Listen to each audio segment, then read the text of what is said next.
विचार से विश्वास तक शिक्षा का नया अध्याय। स्वागत है आपका दामोदर यूनिवर्सिटी में। From thought to believe, a new chapter of education. Welcome to Damodar university.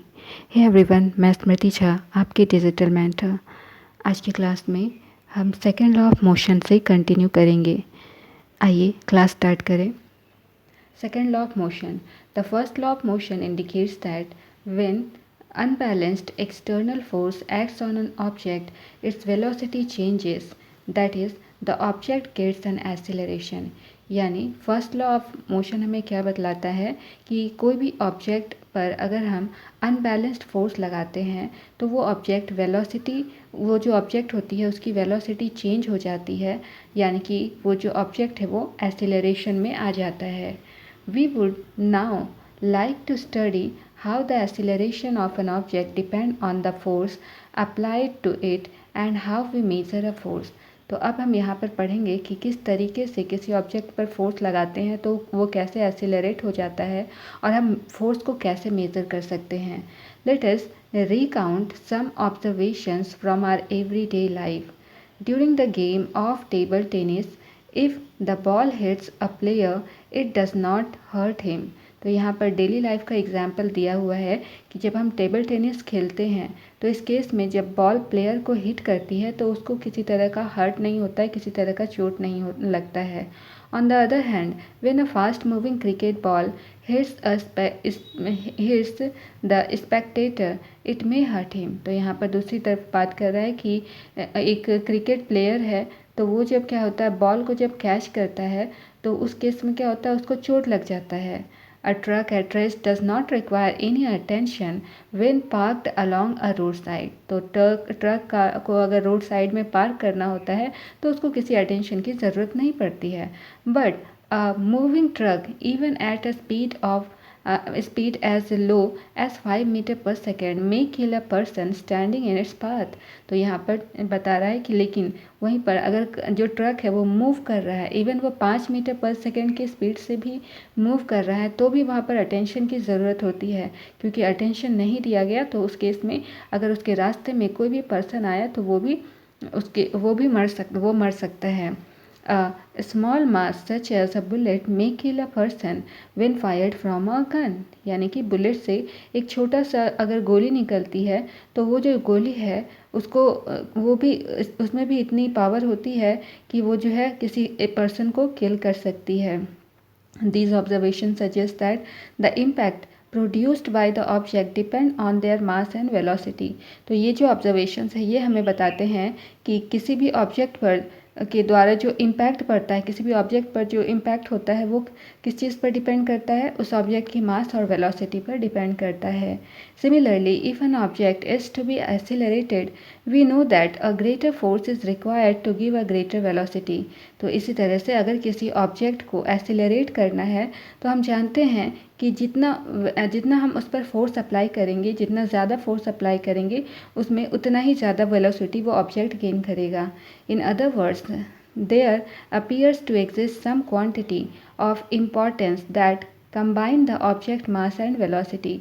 तो यहाँ पर ये जो मास ऑब्जेक्ट का मास और वेलोसिटी को कंबाइन करने के लिए किसी क्वांटिटी की हमें ज़रूरत होती है।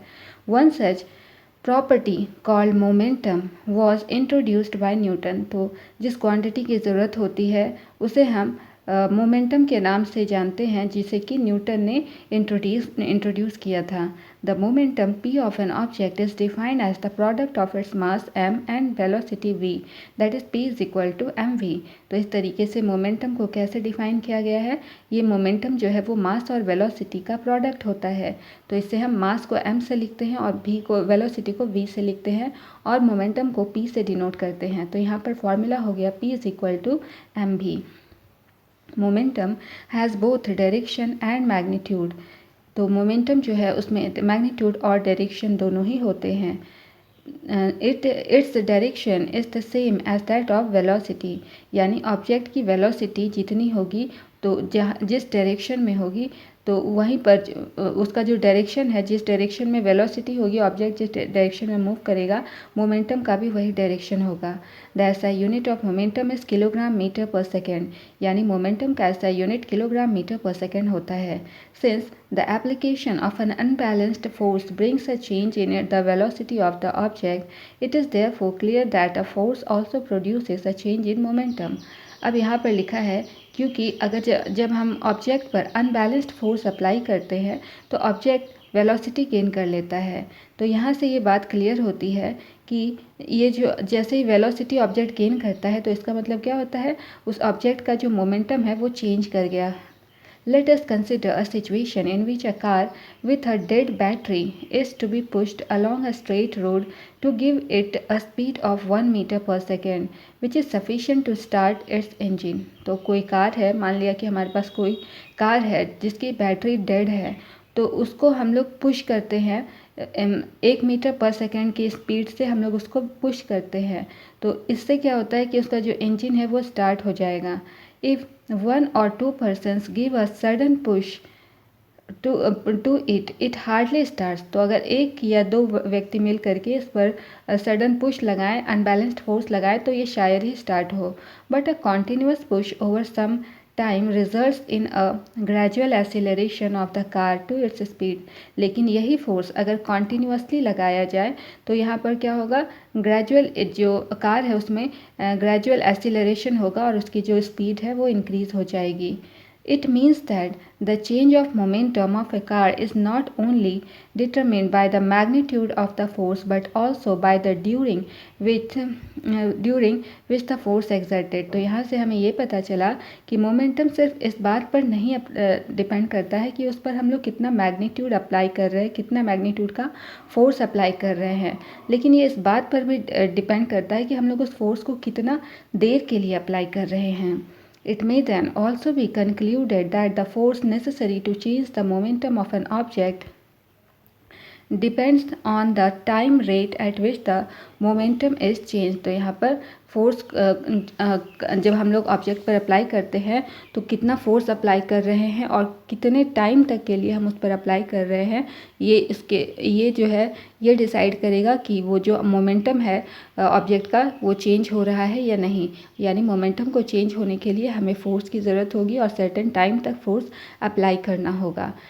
The second law of motion states that the rate of change of momentum of an object is proportional to the applied unbalanced force in the direction of force। यानी सेकेंड लॉ ऑफ मोशन ये हमें बतलाता है कि जो rate of change of momentum होगा, कोई भी object है उसका rate of change of momentum यानी किस रेट से उसका मोमेंटम चेंज हो रहा है वो किसके प्रोपोर्शनल होगा, जो अनबैलेंस्ड फोर्स हम उस ऑब्जेक्ट पर अप्लाई करेंगे उस अनबैलेंस्ड फोर्स के प्रोपोर्शनल होगा।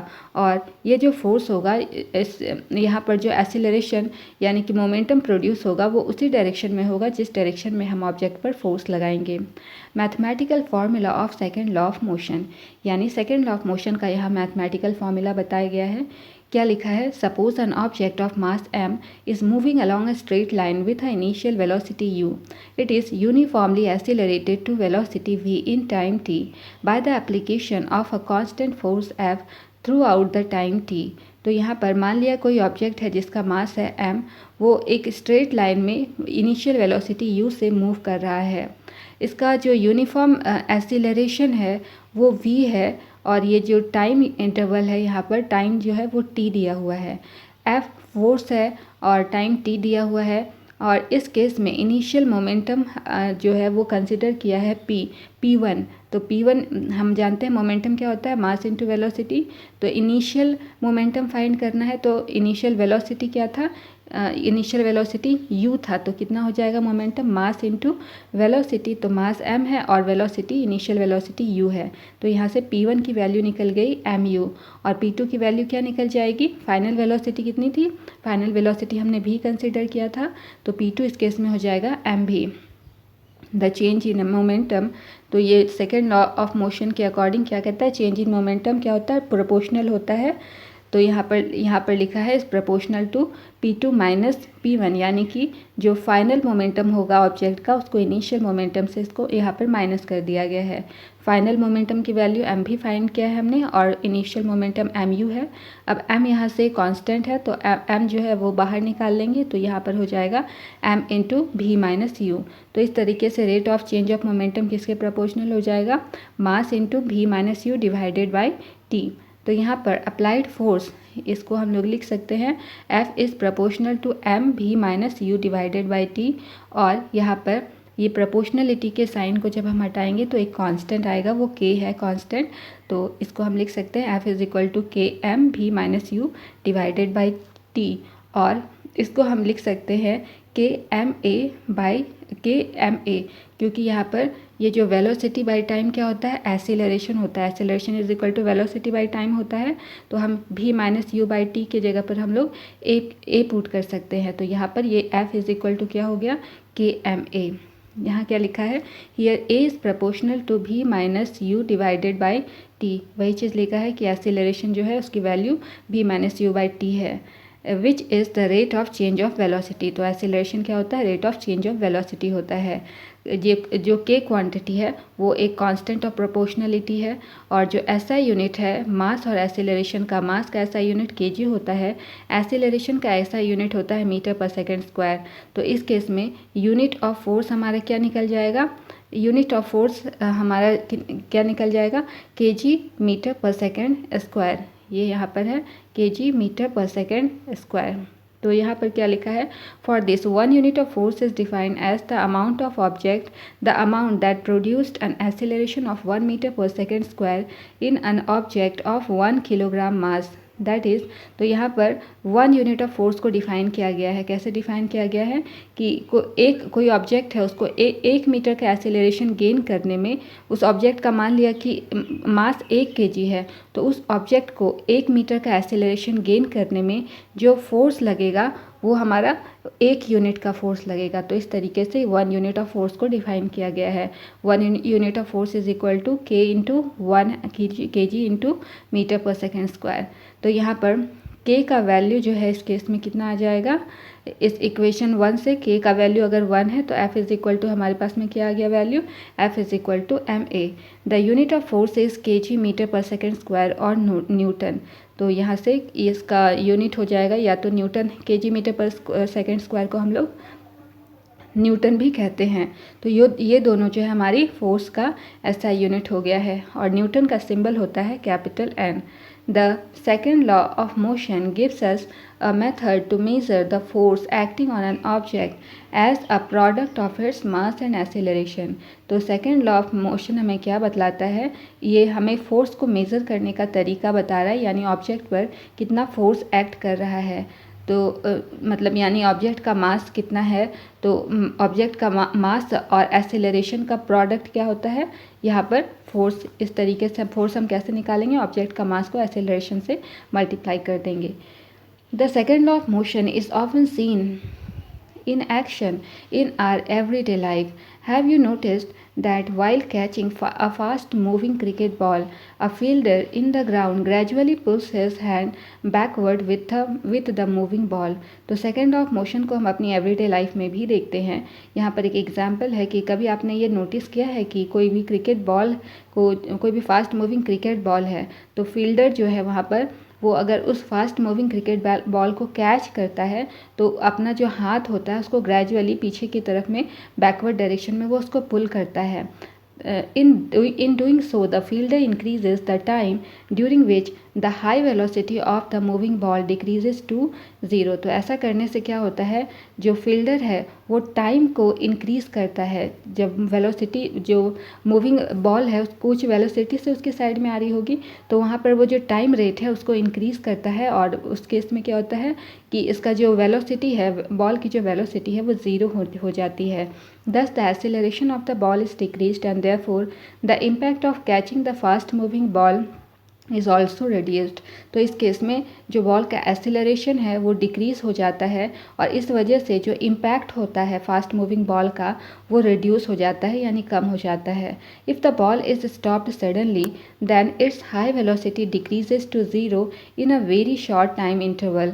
तो अगर बॉल को सडनली आप स्टॉप करोगे तो उसका जो हाई वेलोसिटी है वो तुरंत ही डिक्रीज़ होकर के ज़ीरो हो जाएगी, बहुत ही शॉर्ट इंटरवल ऑफ टाइम में ज़ीरो हो जाएगी और इस केस में क्या हो जाएगा, चोट भी लग सकता है। Thus the rate of change of momentum of the ball will be large. तो इसीलिए यहाँ पर क्या है लिखा है कि rate of change of momentum इसलिए यहाँ पर लार्ज होना चाहिए। Therefore a large force would have to be applied for holding the catch that may hurt the palm of the fielder. और इसी वजह से यहाँ लिखा है कि अगर सडनली रोका गया तो क्या होगा कि लार्ज फोर्स वहाँ पर अप्लाई होगा उस बॉल को कैच करने के लिए और इस वजह से जो फील्डर होगा उसका जो पाम है, हथेली है, उसको नुकसान पहुँच सकता है, चोट लग सकता है। In a high jump athlete event the athlete are made to fall either on the cushioned bed or a sand bed। तो यहाँ पर जब हाई जंप होता है, कोई एथलीट हाई जंप करता है तो इसमें जो है एथलीट के लिए, एथलीट जब ऊपर से जंप करके जब नीचे आता है तो उसको या तो कुशन के बेड के ऊपर में वो गिरता है या फिर सैंड बेड के ऊपर में उसको फॉल करवाया जाता है। This is to increase the time of the athlete fall to stop after making the jump. ऐसा इसलिए किया जाता है कि यहाँ पर जो रेट ऑफ टाइम का जो रेट है वो इंक्रीज़ होता है और इस वजह से जब एथलीट गिरता है तो उसका जो स्टॉप होने का टाइमिंग है वो इंक्रीज़ हो जाता है और इस वजह से उसको चोट नहीं लगती है। This decreases the rate of change of momentum and has the force. तो वही लिखा है कि जब कुशन बोर्ड पे या बालू पर गिरता है तो यहाँ पर इससे क्या होता है कि rate of change of momentum decrease होता है और साथ में फोर्स भी डिक्रीज़ होता है। Try to ponder how a karate player breaks a slab of ice with a single blow. तो यहाँ पर कहा गया है कि एक कैरेटे प्लेयर है वो किस तरीके से एक आइस का जो स्लैब होता है एक बार में सिंगल ब्लो में कैसे तोड़ लेता है। The first law of motion can be mathematically stated from the mathematical expression for the second law of motion। तो यहाँ पर फर्स्ट लॉ को सेकेंड लॉ ऑफ मोशन से फाइंड किया गया है। तो सेकेंड लॉ ऑफ मोशन क्या होता है, F is equal to ma होता है और इसे हम एक्सीलरेशन को वेलोसिटी बाई टाइम भी लिखते हैं। तो यहाँ पर वही लिखा है final velocity minus initial velocity divided by T. Acceleration की जगह पर इस वैल्यू को पुट किया गया है। तो यहाँ से F T is equal to क्या हो जाएगा, M V minus M U, ये मल्टीप्लाई होगा M V minus M U. तो वही लिखा गया है that is when F is equal to zero. तो इसका मतलब है कि जब एफ ज़ीरो हो जाएगा तो इस केस में जो फाइनल वेलोसिटी है वो इनिशियल वेलोसिटी के बराबर हो जाएगा। इसका मतलब क्या हो गया, this means that the object will continue moving with uniform velocity. इसका मतलब हो गया कि जो भी ऑब्जेक्ट है वो यूनिफॉर्म वेलोसिटी से कंटिन्यूअसली मूव करते रहेगी। यू यूनिफॉर्म वेलोसिटी यू होगा और टाइम टी यानी कंटिन्यूअसली मूव करेगी। If U is zero then V will also be zero.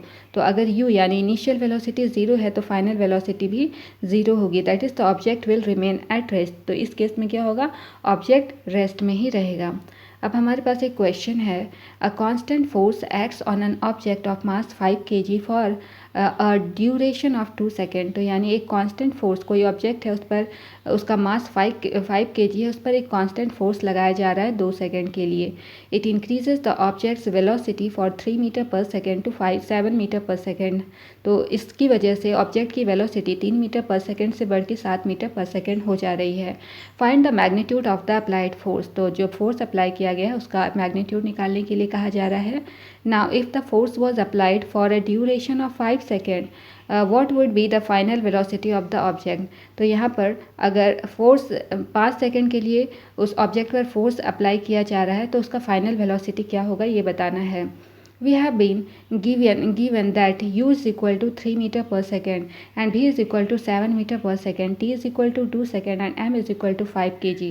तो क्वेश्चन में u का वैल्यू कितना है 3 metre per second, final velocity 7 metre per second है, टाइम 2 सेकेंड है और मास 5 kg है।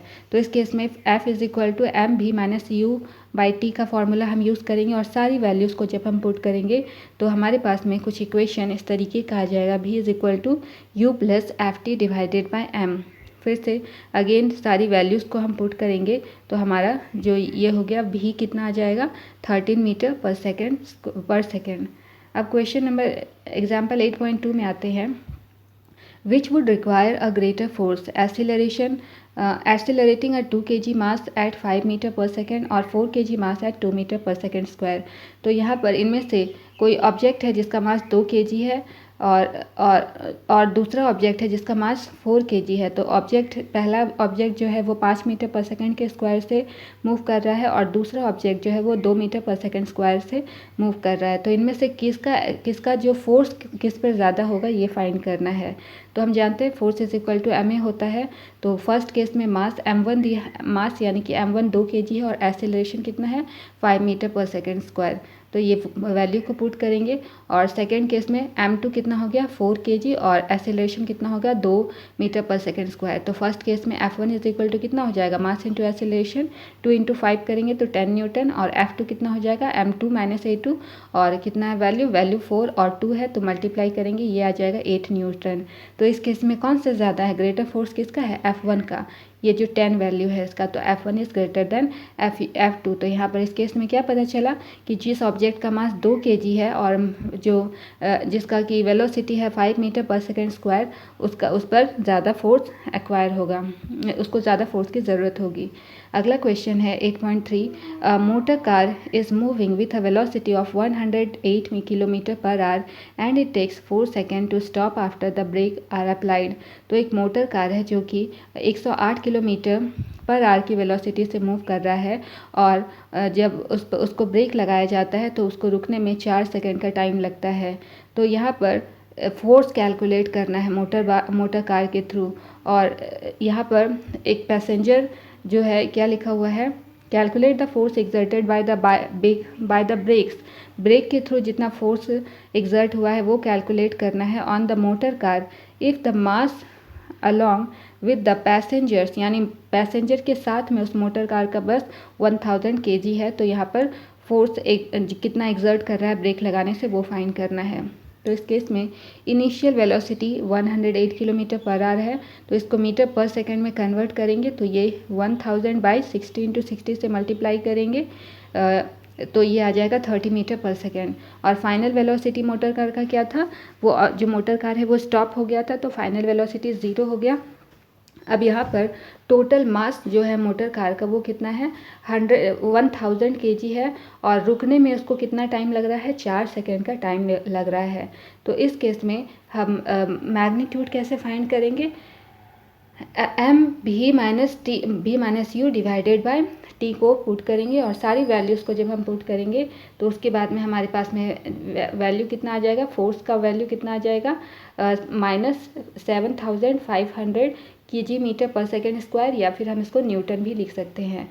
ये जो नेगेटिव साइन है ये क्या बतला रहा है कि यहाँ जो फोर्स लग रहा है ब्रेक लगाने से जो फोर्स लग रहा है वो ऑपोजिट डायरेक्शन में लग रहा है, यानी कि यहाँ पर रिटार्डेशन हुआ। नेक्स्ट क्वेश्चन है a force of 5 newton gives a mass m1 and acceleration of 10 metre per second square and a mass m2 and acceleration of 20 meter per second square. What acceleration would it give if both the masses are tied together? तो force लग रहा है 5 Newton का और मास है object का m1 और acceleration है 10 मीटर पर सेकेंड स्क्वायर और दूसरा है मास m2 और जो मास m2 जिसका है ऑब्जेक्ट का वो 20 मीटर पर सेकेंड स्क्वायर के स्पीड से मूव कर रहा है। तो एक्सेलरेशन दोनों ही केसेस में एक्सेलरेशन आपको फाइंड करना, अगर दोनों को एक साथ बांध देते हैं तो एक साथ बांधने के बाद में एक्सेलरेशन क्या होगा ये फाइंड करना है। तो यहाँ पर F is equal to ma होता है तो फर्स्ट ऑब्जेक्ट का मास निकालना है तो क्या हो जाएगा F is equal to ma use करेंगे तो m क्या हो जाएगा m1 is equal to F by a1 और m2 क्या हो जाएगा F बाई a2। तो यहाँ पर a1 है 10 मीटर पर सेकेंड स्क्वायर और a2 क्वेश्चन में दिया है 20 मीटर पर सेकेंड स्क्वायर। तो यहाँ पर F इज इक्वल टू कितना हो जाएगा 5 न्यूटन। तो यहाँ पर m1 का वैल्यू है 5 तो इस केस में m1 क्या हो जाएगा F बाई a1 तो F हमारे पास में है 5 न्यूटन और a1 हमारे पास में है 10 metre per second square. Calculate करेंगे 0.50 kg हो जाएगा। इसी तरीके से m2 निकालेंगे तो F बाई a2 हो जाएगा। F है 5 न्यूटन, a2 है 20 metre per second square. Calculate करेंगे 0.25 kg हो जाएगा। आगे लिखा हुआ है कि जब दो मासेस को एक साथ में हम लोग टाई कर देते हैं तो ये हमारा मास कितना हो जाएगा। दोनों मास हमने फाइंड किया है, इनको हम ऐड करते हैं तो 0.50 प्लस 0.25 kg, ये आ गया है 0.75 kg।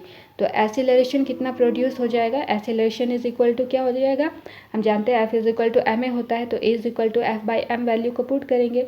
F 5 न्यूटन है और मास हमने कितना फाइंड किया है 0.75 kg। कैलकुलेट करेंगे, ये आ जाएगा 6.67 मीटर पर सेकेंड स्क्वायर। यानी जब दोनों ऑब्जेक्ट को का मास को हम लोग जोड़ देते हैं, एक साथ में टाई कर देते हैं, तो कितना एसिलरेशन लगेगा, 6.67 मीटर पर सेकेंड स्क्वायर का एसिलरेशन प्रोड्यूस होगा।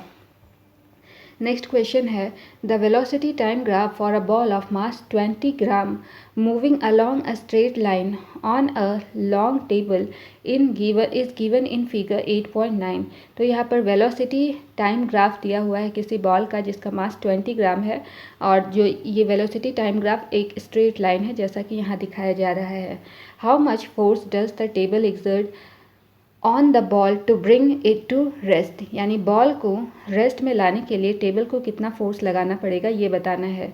तो इनिशियल वेलोसिटी बॉल का है 20 सेंटीमीटर पर सेकेंड स्क्वायर, और यहाँ पर कुछ फ्रिक्शन भी वर्क करेगा। तो यहाँ पर टाइम कितना लग रहा था अकॉर्डिंग टू क्वेश्चन के अकॉर्डिंग, यहाँ पर ये जो ग्राफ है ग्राफ से बता रहा है कि यहाँ पर इसका 20 ग्राम है मास वेलोसिटी, और यहाँ पर टाइम कितना लग रहा है 10 सेकेंड का टाइम लग रहा है।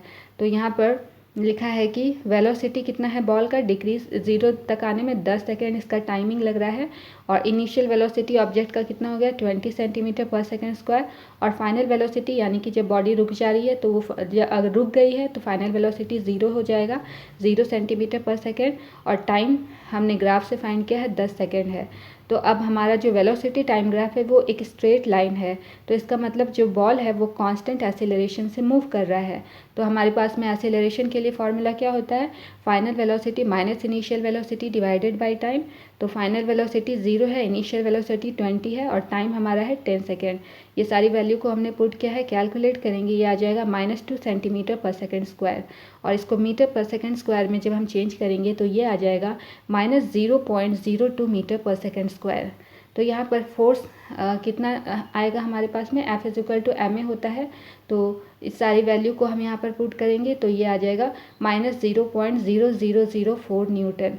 तो यहाँ पर नेगेटिव साइन ये शो कर रहा है कि जो फ्रिक्शन लग रहा है टेबल के थ्रू वो ऑपोजिट डायरेक्शन में फ्रिक्शन वर्क कर रहा है। अब आते हैं थर्ड लॉ ऑफ मोशन में। The first two laws of motion tell us how an applied force changes the motion and provided us with a method of determining the force। तो पहला जो दोनों लॉ हमने देखा है ये हमें ये बतलाता है कि किस तरीके से किसी ऑब्जेक्ट पर फोर्स लगा करके उस ऑब्जेक्ट में मोशन प्रोड्यूस किया जाता है और हम लोग कैसे फोर्स निकालते हैं ये बतलाया गया है। Third law of motion states that when one object exerts a force on another object, the second object instantaneously exerts a force back on the first। यानी थर्ड लॉ ऑफ मोशन हमें ये बताता है कि किसी ऑब्जेक्ट पर हम लोग अगर फोर्स लगाते हैं सेकेंड ऑब्जेक्ट उसी टाइम पर जो फर्स्ट ऑब्जेक्ट है उस पर भी उतना ही फोर्स लगाता है। These two forces are always equal in magnitude but opposite in direction। यानी ये जो दोनों फोर्सेस होते हैं मैग्नीट्यूड में बराबर होते हैं लेकिन जो इनका डायरेक्शन होता है ये जस्ट ऑपोजिट होता है। These forces act on different object and never on the same object। ये जो फोर्सेस लगते हैं ये डिफरेंट ऑब्जेक्ट पर लगते हैं, यानी ये फोर्सेस कभी भी सेम ऑब्जेक्ट पर नहीं लगेंगे। In the game of football, sometimes we while looking at the football and trying to kick it with a greater force collide with a player of the opposite team। तो जब हम लोग football खेलते हैं तो यहाँ पर किसी ऑब्जेक्ट को किसी बॉल को ग्रेटर फोर्स से हम किक करना चाहते हैं, और इस केस में क्या होता है कि कभी कभी जो प्लेयर है ऑपोजिट टीम के प्लेयर है उससे कोलाइड कर जाते हैं। तो क्या होता है both feel hurt because each applied a force to the other. तो यहाँ पर दोनों जो है हर्ट हो जाते हैं क्योंकि दोनों एक दूसरे पर फोर्स लगा रहे होते हैं। In other words there is a pair of force and not just one force. तो यहाँ पर यही कहा गया कि दूसरे शब्दों में हम कहें तो दोनों पर एक दूसरे पर फोर्स लगा रहे हैं, यानी कि पेयर ऑफ फोर्स यहाँ पर वर्क कर रहा है, सिर्फ एक बॉडी दूसरे पर फोर्स नहीं लगा रही है। The two opposing forces are also known as action and reaction forces. यहाँ पर ये जो दोनों ऑपोजिंग फोर्सेस है इसे एक्शन और रिएक्शन फोर्सेस भी कहते हैं। Let us consider two spring balances connected together as shown in figure. यानी कि जैसा कि डायग्राम में दिखलाया गया है इस तरीके से हमारे पास में दो स्प्रिंग बैलेंस है जिसे जैसे कि इस डायग्राम में दिखलाया गया है। The fixed end of balance B is attached with a rigid support like a wall। तो यहाँ पर जो B है डायग्राम में जो B वाला जो बैलेंस है इस पे स्प्रिंग है उसको वॉल से फिक्स कर दिया गया है।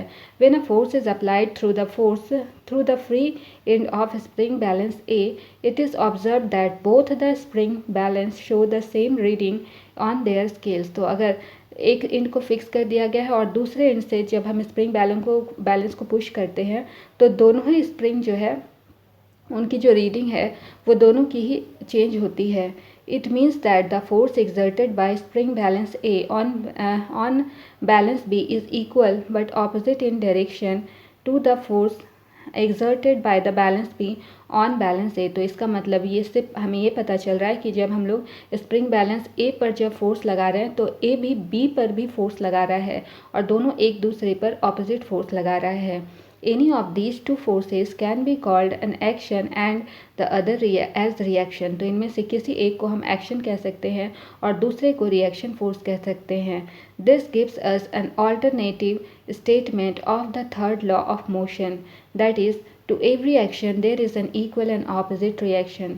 तो ये जो है हमारा एक थर्ड लॉ ऑफ मोशन का अल्टरनेटिव स्टेटमेंट दे सकता है कि जो हर एक एक्शन यानी कि हर एक जितना भी जो भी एक्शन होगा उसके इक्वल और ऑपोजिट रिएक्शन होगा। However, it must remember that the action and reaction always act on two different objects। यानी कि यहाँ पर ये जो एक्शन और रिएक्शन होगा वो हमेशा दोनों डिफरेंट ऑब्जेक्ट पर वर्क करेगा। Suppose you are standing at rest and intend to start walking on a road. यानी कि मान लिया कि आप खड़े हैं रेस्ट में है और आप रोड पर वॉक करना चाह रहे हैं। You must accelerate and this requires a force in accordance with the second law of motion. तो आपको इसके लिए क्या करना पड़ेगा, रोड पर वॉक करने के लिए आपको अपने आप को एक्सेलरेट करना पड़ेगा और इसके लिए फोर्स की ज़रूरत होगी। और ये कौन बताता है, सेकेंड लॉ ऑफ मोशन आपको बताता है। विच इज़ दिस फोर्स, तो ये जो फोर्स लगेगा वो कौन सा फोर्स होगा। Is it the muscular effort or you exert on the road. तो ये जो फोर्स लगेगा क्या ये एक मस्कुलर एफर्ट होगा। Is it in the direction we intended to move. तो ये जो फोर्स आप लगाएंगे आप जिस डायरेक्शन में मूव करना चाह रहे हैं क्या उसी डायरेक्शन में फोर्स लगाएंगे। No, you push the road below backward. तो ऐसा नहीं है, आप जो फोर्स लगाएंगे वो डाउनवर्ड डायरेक्शन में लगाएंगे यानी कि बैकवर्ड डायरेक्शन में आप लगाएंगे। The road exert an equal and opposite force on your feet to make you move forward. तो उसके बाद में जब आप बैकवर्ड डायरेक्शन में फोर्स लगाएंगे तो उसके बदले क्या होगा कि रोड जो है वो भी उतना ही फोर्स लगाएगा, इक्वल और ऑपोजिट फोर्स लगाएगा। यानी कि जस्ट ऑपोजिट डायरेक्शन में फोर्स रोड आप पर लगाएगा, आपकी फीट पर लगाएगा और आप जो है फॉरवर्ड डायरेक्शन में मूव करेंगे। It is important to note that even though the action and reaction forces are always equal in magnitude, these forces may not produce accelerations of equal magnitudes। तो यहाँ पर ये जो एक्शन और reaction force है हमेशा magnitude में equal होता है, लेकिन ये जो फोर्सेस हैं ये एक्सीलरेशन जब प्रोड्यूस करेंगे ऑब्जेक्ट में तो इक्वल मैग्नीट्यूड का एक्सीलरेशन प्रोड्यूस करे ये ज़रूरी नहीं है। This is because each forces act on a different object that may have a different mass. ऐसा इसलिए होता है क्योंकि यहाँ पर जो डिफरेंट ऑब्जेक्ट होता है ये डिफरेंट ऑब्जेक्ट पर डिफरेंट फोर्स लग रहा है, इसीलिए वो जो ऑब्जेक्ट भी होगी ऑब्जेक्ट का मास भी डिफरेंट होगा, इसीलिए इस तरीके का जो है उसका जो मैग्नीट्यूड है एक्सेलरेशन का मैग्नीट्यूड डिफरेंट होता है। When a gun is fired, it exerts a forward force on the bullet। तो जब एक गन को फायर किया जाता है तो इसकी वजह से क्या होता है कि बुलेट के थ्रू जो फोर्स होता है वो फॉरवर्ड फोर्स एग्जर्ट होता है। The bullet exert an equal and opposite force on the gun, यानी बुलेट जो है वो इक्वल और ऑपोजिट फोर्स गन पर लगाता है। This results in the recoil of the gun, तो इसकी वजह से गन में जो है रिकॉयल देखा जाता है। Since the gun has a much greater mass than the bullet, the acceleration of the gun is much less than the acceleration of the bullet. क्योंकि ये जो गन है, गन का जो मास है बुलेट के कंपैरिजन में ज़्यादा है, इसीलिए जब गन एक्सीलरेट करेगा तो ये बुलेट के एक्सेलरेशन से बहुत ही कम एक्सीलरेट करेगा, यानी बुलेट का एक्सेलरेशन ज़्यादा होगा। The third law of motion can also be illustrated when a sailor jumps from the rowing boat. तो यहाँ पर कोई भी सेलर है वो अगर रोइंग बोट से जंप करता है तो यहाँ पर भी थर्ड लॉ ऑफ मोशन को हम लोग डिफाइन कर सकते हैं। यहाँ भी third law of motion work करता है। As the sailor jumps forward the force on the boat moves it backward. तो जैसे ही सेलर फॉरवर्ड डायरेक्शन में मूव करता है तो बोट पर जो फोर्स लगता है वो बैकवर्ड डायरेक्शन में फोर्स मूव होता है। जैसा यहाँ डायग्राम में दिखाया गया है, ये आगे की तरफ मूव कर रहा है, जैसे ही ये आगे मूव करेगा ये जो बोट है पीछे की डायरेक्शन में मूव करना चाहेगी। अब यहाँ पर एक्टिविटी है, request to children to stand on two separate cards as shown in figure.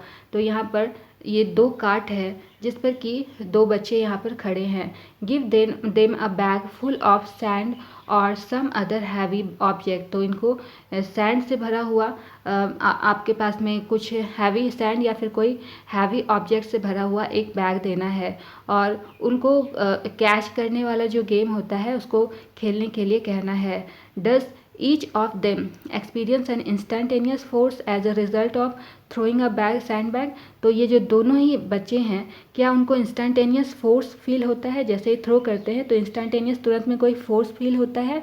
You can paint a white line on the cartwheel to observe the motion of the two cart when the children throw the bag toward each other। तो यहाँ पर आपको cartwheel पर यहाँ पर white line draw करना है। तो जैसे ये थ्रो करेंगे तो कुछ ना कुछ मूवमेंट यहाँ पर आपको देखने के लिए मिलेगा। Now place two children on one cart and one on another cart। The second law of motion can be seen as this arrangement would show different accelerations for the same force। तो यहाँ पर वही लिखा है कि इन बच्चों को इस कार्ट पर जब आपने रखा है तो यहाँ पर सेकेंड लॉ के अकॉर्डिंग आपको देखने के लिए मिलेगा कि यहाँ पर डिफरेंट एक्सेलरेशन, सेम फोर्स लगेगा लेकिन डिफरेंट एक्सेलरेशन देखने के लिए यहाँ पर मिलेगा।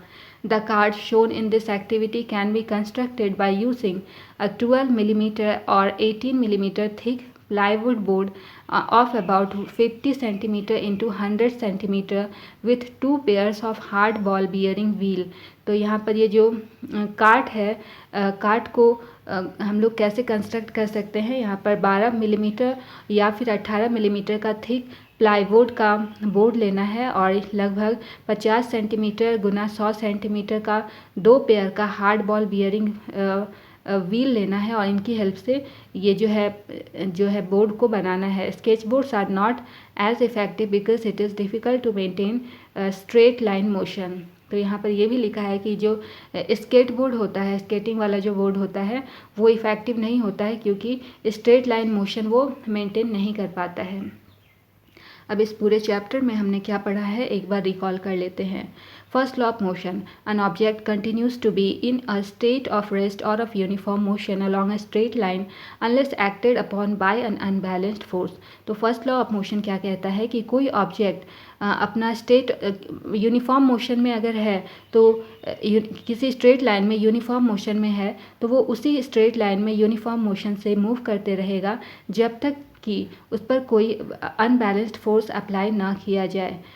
आगे लिखा है the natural tendency of object to resist a change in their state of rest or of uniform motion is called inertia.